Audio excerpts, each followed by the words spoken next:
अवधूत चिंतन श्री गुरुदेव दत्त श्री स्वामी समर्थ सर्वांना।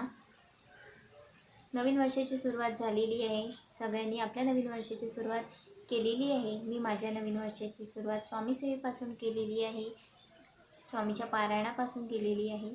या 2 तारखेपासून मी माझ्या पारायणाला सुरुवात केलेली आहे। मी स्वामी सेवेत खूप दिवसापासूनच आहे, पण स्वामीचे पारायण मी अजूनही वाचलेले नव्हते, कारण की स्वामीची इच्छा जेव्हा असते तेव्हा सगळे योग जुळून येत असतात।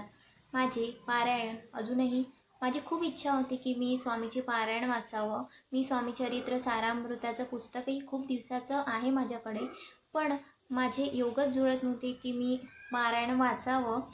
कधी मन जुळत नव्हतं। शेवटी आपल्या मनाची तयारीसुद्धा खूप महत्त्वाची असते पारायणाला। तर सगळ्यात महत्त्वाचं म्हणजे स्वामीची इच्छा जेव्हा असते सेवा करून घेण्याची, तेव्हाच आपण या सगळ्या गोष्टी करू शकतो। स्वामीची इच्छा होती की मी या नवीन वर्षापासून स्वामीचे पारायण करावे, तर स्वामीने मला खूप मोठं सौभाग्य दिलं आणि मी या नवीन वर्षाच्या सुरुवातीपासूनच माझ्या पारायणाला सुरुवात केली आणि असे मी माझे संपूर्ण 11 पारायण पूर्ण करणार आहे। माझा आजचा 7वा दिवस आहे पारायणाचा आणि या 7 दिवसात मला कसे कठीण अनुभव स्वामींनी दिलेले आहे, माझी किती परीक्षा घेतलेली आहे, या सगळ्या गोष्टी मी तुमच्यासोबत आज माझे सगळे अनुभव मी तुम्हाला सांगणार आहे। माझा पहिला दिवस मी पूर्ण विधियुक्त पार केला। जे आपल्याला करायचं असतं पारायणाच्या दिवशी त्या सगळ्या गोष्टी मी पूर्ण केल्या। स्वामींचे स्नान केले, स्वामींचे नामस्मरण केले, तारक मंत्राचे पठण केले। तर तुम्हाला या सगळ्या गोष्टीचे पालन करायचे आहे। पारायण करताना मी सुद्धा केले आहे। माझा पहिला दिवस पूर्ण निर्विघ्नपणे पार केला। मला कुठलंही विघ्न त्या दिवशी आलं नाही, कुठला अडथळा आला नाही, कुठला त्रासही आला नाही। मी खूप उत्साहाने माझं पहिल्या बैठकीतच 21 पारायण पूर्ण केले। पण जसा दुसरा दिवस सुरू झाला, माझी परीक्षाही सुरू झाली। स्वामींनी माझी परीक्षा घेणंही सुरू केलं। बघा मित्रांनो, जेव्हा आपण पारायण करतो, स्वामीचे पारायण करणं इतकी सोपी गोष्ट नाही। आपल्याला असं वाटतं एक पुस्तक आहे ते आपण सहज वाचून घेऊ, पण नाही। आपण जेव्हा ते वाचतो, आपल्या मनावर खूप मोठं ओझं येतं, मन खूप विचलित होतं, मनात खूप खूप विचार येतात, मन असं अस्वस्थ होतं, चिडचिड होतं आणि हातपाय दुखायला लागतात, पाठ दुखायला लागतात, बसण्याची इच्छा होत नाही। असं समजू नका की हा एक आळस आहे। स्वामी आपल्या शरीरातलं सगळं निगेटिव्हिटी बाहेर काढत आहे आपल्या प्रत्येक दिवसाच्या पारायणात। मैत्रिणींनो, तुम्ही पारायण करत आहात तर तुम्हाला असे अनुभव नक्की आले असेल आणि मलाही आलेले आहे। प्रत्येक दिवसाच्या पारायणात मला अनुभव आलेला आहे।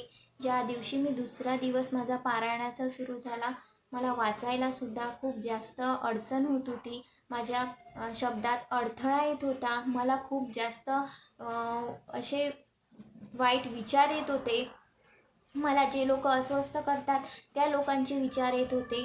तर हे सगळे विचार स्वामी आपल्या मनात का आणतात? कारण आपल्या मनातले जे निगेटिव्हिटी आहे ते सगळे त्या पारायणातून बाहेर काढत असतात स्वामी, आपल्या शरीरातली सगळी निगेटिव्हिटी।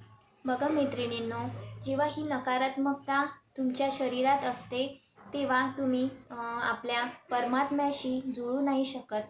आपले स्वामी आपल्या शरीरात, आपल्या मनात, आपल्या डोक्यात जी निगेटिव्हिटी आहे, जी नकारात्मकता आहे, ती सगळी काढून टाकते या सगळ्या दिवसाच्या पारायणात। आणि जर तुम्हाला हे अनुभव येत आहे म्हणजे स्वामी तुमच्या सोबत आहे, तुमचा साथ देत आहे पारायणात, तुमची परीक्षा घेत आहे। स्वामी पावलोपावली, शब्दोशब्दी तुमची परीक्षा घेणार आहे।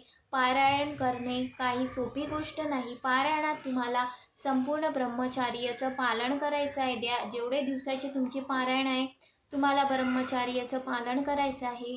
मांसाहार करायचा नाही आहे, घरात कुठलाही कलह करायचा नाही आहे, स्वामीला पूर्ण सेवा द्यायची आहे, नित्य आरती करायची आहे। दोन्ही टाईम मी आरतीसुद्धा करत असते, देवाला नैवेद्य दाखवत असते, स्वामीला स्वतःच्या हाताने भरवत असते। मी जेव्हा स्वामीला भरवते तेव्हा माझ्या मनाला इतका आनंद होतो की मला असं वाटते की स्वामी माझ्या हाताने अन्न ग्रहण करत आहे। तर ही माझी सेवा आहे।